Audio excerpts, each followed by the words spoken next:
are Christine and Ariana, and this is This One Life, the podcast where we untangle the beautiful mess of being a woman in your 30s. Think mindset, self growth, and the stuff that no one warns us about. So today we are diving deep into manifestation. Ari, let's take it away. Yeah, I'm so excited that we are talking about this today because I know you have so much knowledge about this topic. Instead, I have basically zero knowledge. So I think for this episode, you could be the teacher or the master and I could be the person asking question and learning. So I think this could be super helpful also for our listeners. It's a topic that they think they know what it is about and then they don't really know. And it also got this woo-woo kind of brand, which is not really true. Yeah, I think probably because there was a period of time where manifestation was so under the spotlight. So we tended to acquire some knowledge about it that probably wasn't the right knowledge. But first of all, before diving in, I just wanted to ask you where this kind of passion about it, where the curiosity started in your case. Have you read some books? Like, tell me a little bit about your journey into manifestation. Okay, let's try to remember. So I think I always felt very different in a way. I felt since I was a kid that I was maybe more present, thinking about these questions like what is life, what's the reason we're here. When I was a kid, I just had this feeling, that there was something more, something that I hadn't explored. And as I grew and became older, especially going to uni, I was doing the right thing, I was studying, but then I just felt like, is this it? I will now get a job and work there for 50 years. And then I had this kind of pull that there's something more that I need to explore. I was also attracted to those people who went out and did something on their own, because that's what my pull is telling me, to do something on my own. And so I started to read those books and follow those people on Instagram. As I was in university, I went to Australia where we met. So I was there for like 8 months or something. And then I came back and I saw this influencer on Instagram, Georgie Stevenson, and she was deep into manifestation. And I started to watch her content and everything about manifestation really resonated. I don't think I heard like the word manifestation before that, but everything she was thinking was thoughts that I had thought about as well. And it just really resonated. So then Corona happened, the pandemic, and I was like, I have all of this time on my hands. Let's do something. And she had the course that went live around that same time. I joined that course, learned a lot about manifestation. It was a manifestation course, literally like step 1 to 10, how to do it. Now I think it's very basic, but I still love it. Like, it was the first step into manifestation, and it taught me so much and helped me manifest a lot of small and big stuff. That was how the journey started. And from there, I found other people that I followed. I have read the books from Joe Dispenza, for example. And he's more into the physics, quantum physics, and also neuroscience. And that made me very interested in, because I'm a person who loves to know, like, how does it work? Like, you hear the manifestation, okay, and all of that. You can attract what you desire. Love that. But how does it actually work?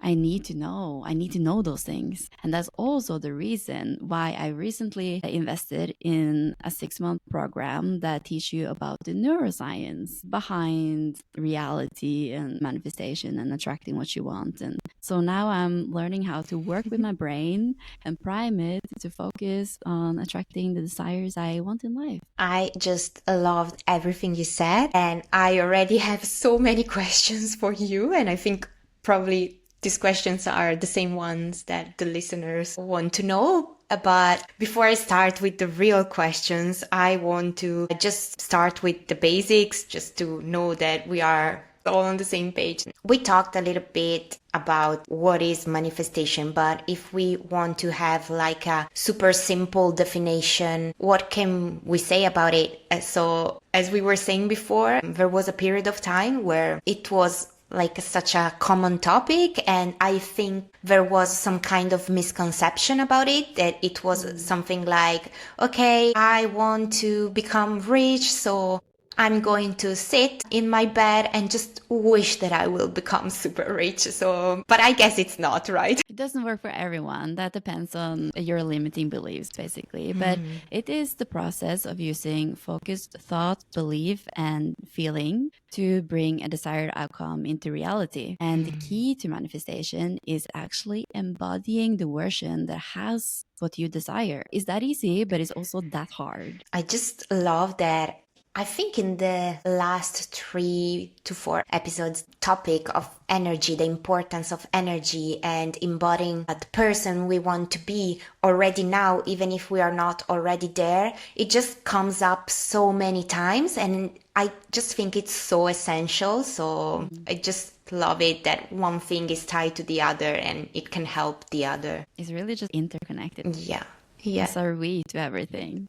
And before you were talking about attracting the things you want. Can you explain a little bit more about this kind of law of attraction? Yeah, so the law of attraction is one of 12 universal laws, and it just explains that like attracts like. We have a frequency because we are all energy, and this is like stuff you learn in the elementary school. We are made of atoms, right? We have a mass, but we also have a lot of space. An atom is a mass and space, and it has a certain energy. So an atom is protons and neurons and electrons inside all together, tied in an atom. And they are charged with positive and negative charges. So we are basically energy. We are made of energy, and everything else is made of energy. So the type of frequency you have is what you also attract. Wow. I just love that this is so backed up by science, and I think not everyone realizes that. They just think it's just wishing hard and that's it. But actually it's not. Right. Imagine that we are a radio, right? Because radio uses frequency for different channels to show up. So if you are on a certain frequency, you can attract certain things. But if you are on a higher frequency, you attract things that are on a higher level. And emotions has frequency. This is something that they have measured. Certain feelings and emotions has certain frequencies. So if you're always feeling a lot of fear, stress, or anger, that's low frequency, which means that you only attract things that has the same frequency as that low frequency, and that is not good stuff. The good stuff are on the higher frequencies. The abundance, the richness, that is on high frequencies, because that is high frequency emotions and feelings. And our desires are most likely on higher frequencies. So that's something that we need to embody. We need to practice to feel these emotions that have a higher frequency, basically. I like what you say because it's a lot, really a lot about mindset, in my opinion. But at the same time, when you say embody, I think in this verb, there is an action to embody. So it's also action really important in manifestation. Yeah, because you cannot sit on your butt and just expect things to come, right? Yeah. But as well, like you shouldn't force something. So in manifestation, there's something called inspired action. So often when you are in tune with yourself and you're turning inwards, you feel that there's some sort of action that you should take. And it's not like you see the whole process. You don't see the whole route. You just see this one small step.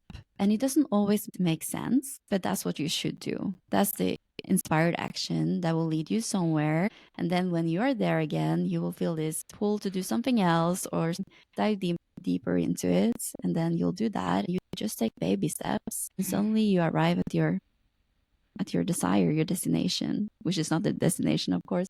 You arrive there. This makes me think a lot about intuition, which I think it's a topic that probably we should talk about later in one episode, of course, if you guys are interested. But I think this would be complete the manifestation part, because as you were saying now, sometimes we are not even in tune anymore with our intuition. So we are not able to listen anymore to what our body says about the next steps that we want to take, and we kind of have to retrain our body. I think especially when we are in that low frequencies, we need to retrain our body to listen to ourselves again in order to be able to go to that higher frequencies. You're so right. The nervous system needs to be balanced. And how our society now is built is not in favor of the nervous system. It actually makes us stressed and stay in stress for a long, long time. Us as humans, we're not supposed to stay in stress for a long time. You know, you heard of this fight and flight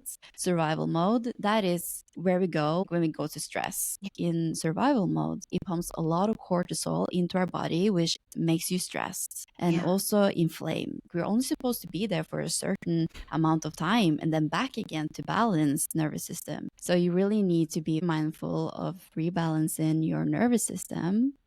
And when you do that, you're able to access different parts of your body that shuts down when you are in survival mode. Because when you're in survival mode, you should only think about running as fast as you can, fighting as hard as you can to survive. You're not able to access the part of you that is thinking creatively, intuition. You don't have so much access to that, and a lot of different things. So actually, when you're making decisions in your survival mode, you are not able to make a decision with all of your power. Yeah, and I think, as you said, our society unfortunately trained us to be in this constant fight or flight mode, or freeze mode as well. And like you feel numb, like there's so many decisions to make and you feel overwhelmed and you're not able to do them at all. So you numb yourself or you freeze and you're just like distancing and not making decisions.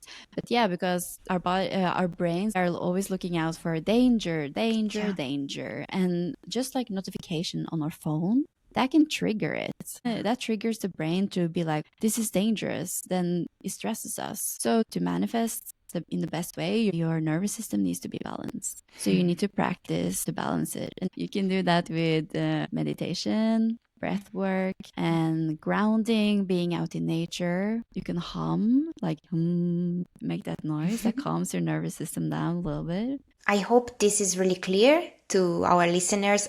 To me, at least, it's super clear. Thank you so much for explaining it to us. And if we want to talk about some kind of steps to manifest, even though we know that this is not that easy, this is not just a recipe for a cake, but if we want to try to simplify as much as we can, what do you think is the first step to set our mind and our body into manifestation? So the first step is get clear on what you want. I feel so many people know what they don't want, but they don't really know what they actually want. So that's the first step. And you can definitely manifest certain things. You don't have to go through the whole like balance and everything. That's more for the big stuff. If you want to manifest like some small things here and there, you can definitely start. It's all based on your limiting beliefs. If you have limiting beliefs or blockages that blocks you, you need to deal with those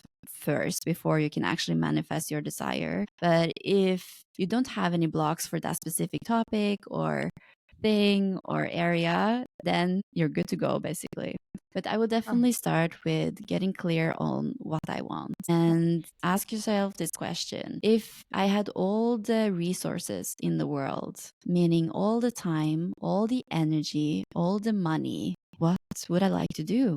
What would I want? I think this is so powerful. So I would sit down. I will close my eyes, take a couple of breaths just to calm your nervous system down and tune into your body. And I would ask myself that question, what do I want? And you have, as I said, you have all the time, you have all the money, you have all the energy, all the resources in the world. What do I really want?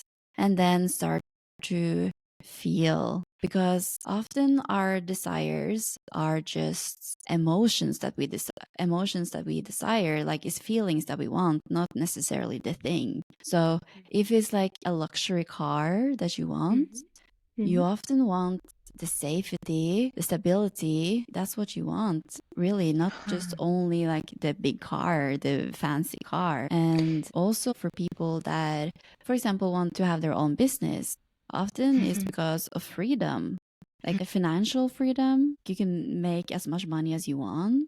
Time wise, you can structure the day yourself. Location freedom, you can work from anywhere you want. So it's all of this. Our desires are often based on the feelings that we want to have in our life. So when you sit down and you think about what you like, just see what kind of feelings that come up.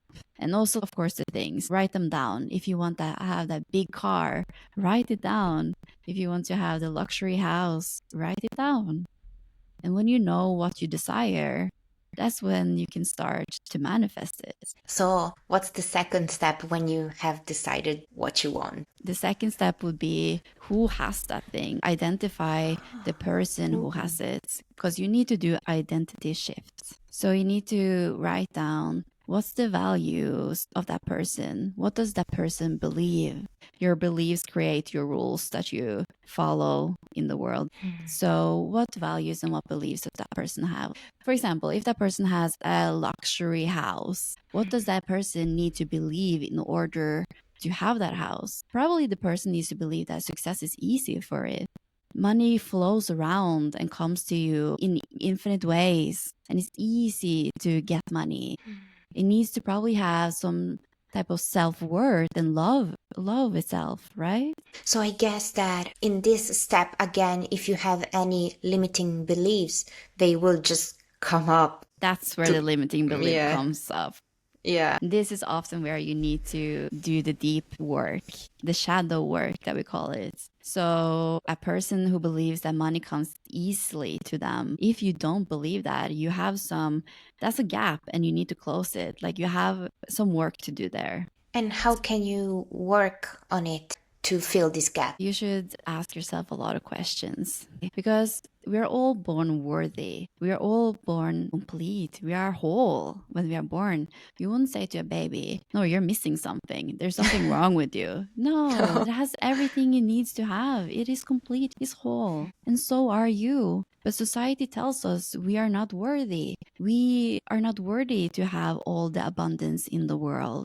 We are not worthy to have all the access to all the money in the world. Money is bad.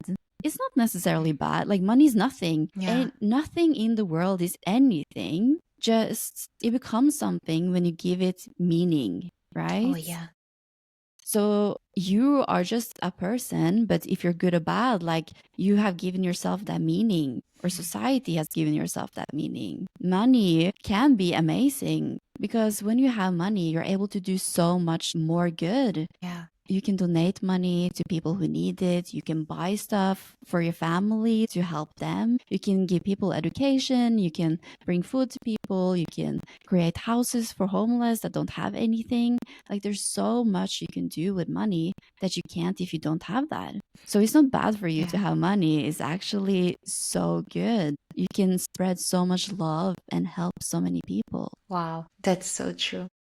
But a lot of us don't believe that. So there's a lot of work to be done. If your future self, the identity you want, believes that money is easy, money is good, but you internally, your subconscious don't believe that because you have been around people or family that continuously have told you that money is not good, or we don't need that type of money. Like we don't need so much money. We have enough. We are good. You just need money for the bare minimum. Then you have some work to do. And that goes for everyone. Yeah.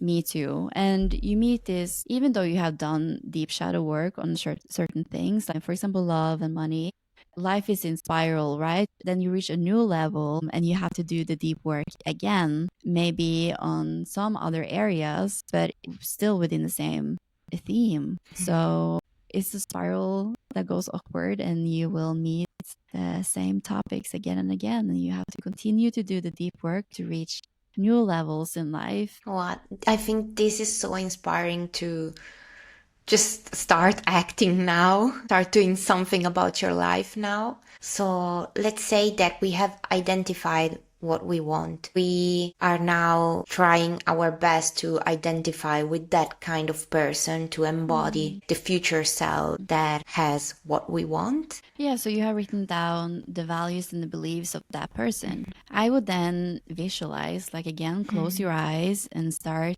imagine how is a normal day for that person.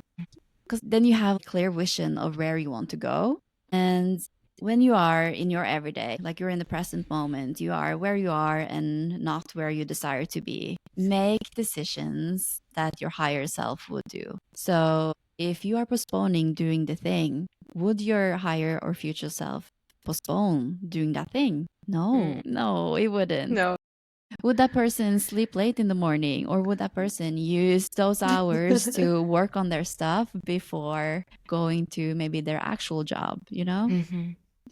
So you just need to embody that identity. You need to think like that person and make decisions based on how that person, how that identity would make decisions. So you need to become that person before you actually reach the goal, your desire. Okay. Because then you are on the same frequency as your desire and it's easier to match, right? Yeah. When you are your future self, you are on a certain high frequency and you're able to attract that thing, the desire that you want that is on the same frequency. Like attracts like. After that, what would you recommend? Then again, like you always want something more, right? So then I will sit down and figure out what my new desire is and do the same thing again and again. It's a lot of things to think about, and I think they are really important. The neuroscience behind this is that often your brain is stopping you. Your brain is predicting your future based on your past. So the hard part here is to work with your brain to support that identity shift and to attract your desires. Because 95% of the time we are on autopilot. Yeah. Our mind is conscious 5%. It's crazy. So when we are on autopilot, your brain works from your past. What you have believed or what you did believe before, that's what it used to control your behavior when you're behaving from the subconscious, when you are behaving in that autopilot.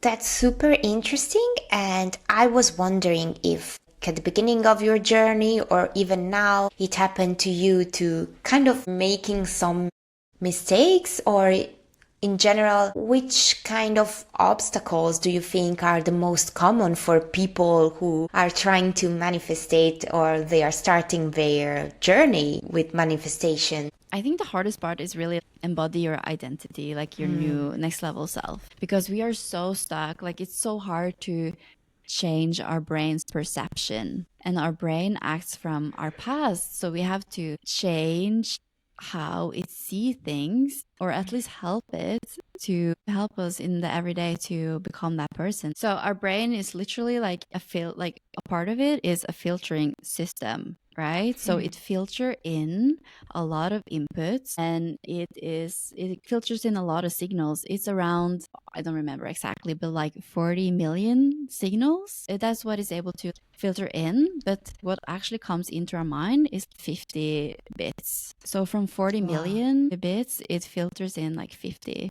And it filters in based on your past. So again, you need to help the brain filter how you want it to filter so you can faster reach your desire. What we can do is we can ask the brain, we can tell the brain what to focus on, really. For example, you want a specific car, let's say a Jeep, right? A red Jeep is a very basic example. Then tell your brain, I want a red Jeep. And then it will start to look for a red Jeep because you tell your brain, this is important to me. So now I need you to focus on that and filter that in from those millions of bits to those 50. I want that red Jeep to be a part of those 50. This is neuroscience and how you can help the brain support you. So try to do that. And from now on, you will see that red Jeep everywhere. That's so true, actually. Yeah. It always happens like that because when you want something, let's say a car or a bag or like whatever, you start to see that everywhere and it seems like everyone has it. Yeah, because your brain understands this is important to you.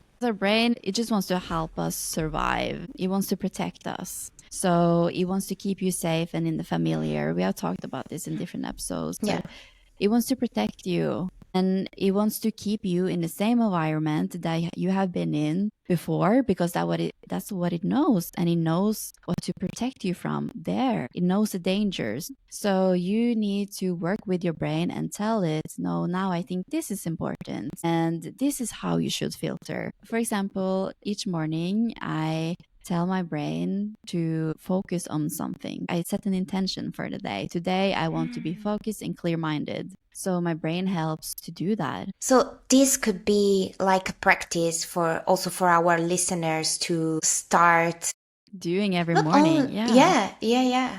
Wow, that's interesting. Yeah. Just give your brain instructions. Wow, I like it. Yeah. It's a simple way to feel empowered. So this could be a good practice to start our day. And I guess this could help us also to kind of phrase our energy every day, right? Yeah, definitely. I like it. Yeah. And the next thing I would do, because I said that changing your identity is a bit hard, right? The brain wants to keep you stuck in the familiar in the past. So I would journal, or you can do this on voice notes. You can record yourself or just say it out loud. Wow. Yeah, for those who doesn't love to journal or feel like they have time for it. But I will sit down and journal, and I would journal on who my next level self is, just to feel like I am that person, and repeat it again and again, because everything is repetition. You need to repeat for your brain to give energy to the same pathway again and again. So I would sit down and I would write my, like, who I am. Who is that identity? What does the identity believe? And what is the values of that identity? So for me, I'm writing as I am. So I'm writing, I am courageous, I am focused, I am kind, I am warm, I am inviting, I am full of joy, I am magnetic. Wow. And then my values are quality time with people that I love, quality time with myself, and so on. And the next thing I would do is to write down a couple of things that you are grateful for that morning, because being grateful is one of the highest frequencies that you can have emotionally, together with love, joy, having fun, and being grateful are emotions that hold very high frequencies. So it's very likely that your future self would hold a lot of those emotions. So write down a couple of things that you are grateful for that morning, and it can be as easy as my morning coffee, or I am grateful for having 1 minute for myself, just sitting in peace. Or the bigger stuff, like I am grateful for having a family close, or a great friend that helped me this morning, or someone trusted me with something. It can be anything. And how long does it take to you, like doing this practice in the morning? Probably 10 minutes, I would say. So in the beginning, it takes a bit longer time, because you need to first get clear on your identity, the one you want to embody, and then you need to remember it, right? Yeah. Through repetition. So it takes a bit of time, but after a while, it becomes automatic and you just do it faster. I would say that like 10, 15 minutes if you're not really used to that, and maybe at the beginning you're going to write down probably just a few things, but I guess it's still manageable to do it in the morning, especially considering the big impact this 10 minutes routine can have, not only on your day, but even in your life through repetition. Yeah, for sure. I remember, like, right now I'm on maternity leave, but I remember when I was working, and I will do that when I go back to work again. I was doing it on the bus ride into the city, into work, Wow. or just taking 10 minutes in the beginning of the day at work, just to write those things down. It's also, I think, a really nice tip for everyone. Yeah, you always have time for what you want to do. Yeah. Well, especially if it's 5 minutes. Yeah, if it's 10 minutes, it's doable. And your future self will thank you for it. Like, this is literally the way to change your life. So it's definitely worth it. Yeah, and you're not doing it for anyone else. You're doing it for yourself. And especially, like, saying that phrase, I am, is very powerful for the brain, because the brain is like, oh yeah, I am that. I am this. So I'm always doing that before having like big meetings and stuff. Like, I am calm, I am collected, I am full of wisdom. And they help you feel calm in your body, right? So it's very powerful to tell the brain what you want it to focus on and how you want it to act. We have more control than we think we do. Oh, yeah. And as we said before, awareness is one of the first steps. Try at least to be aware at the beginning of maybe the way you talk with yourself and try to change it in a more positive way. Yeah. Thank you so much, Cree, for explaining to us all the basics about manifestation, because I think there is so much more to deep dive, and I will talk about it in a second. But just to have a little summarize of what we touched today, we talked about what is really manifestation. We said that it's not just wishing really hard something, but it's actually attracting it. We talked a lot about the science about it, behind it, and the importance of an identity shift. And we touched the first steps to start manifesting, and also the importance of being present, of journaling, of like the right mindset before even starting manifesting. But what I really want to say is that Cree talks a lot about this in more detail, and she has a lot of knowledge about this and other really important topics. So I think they should follow you.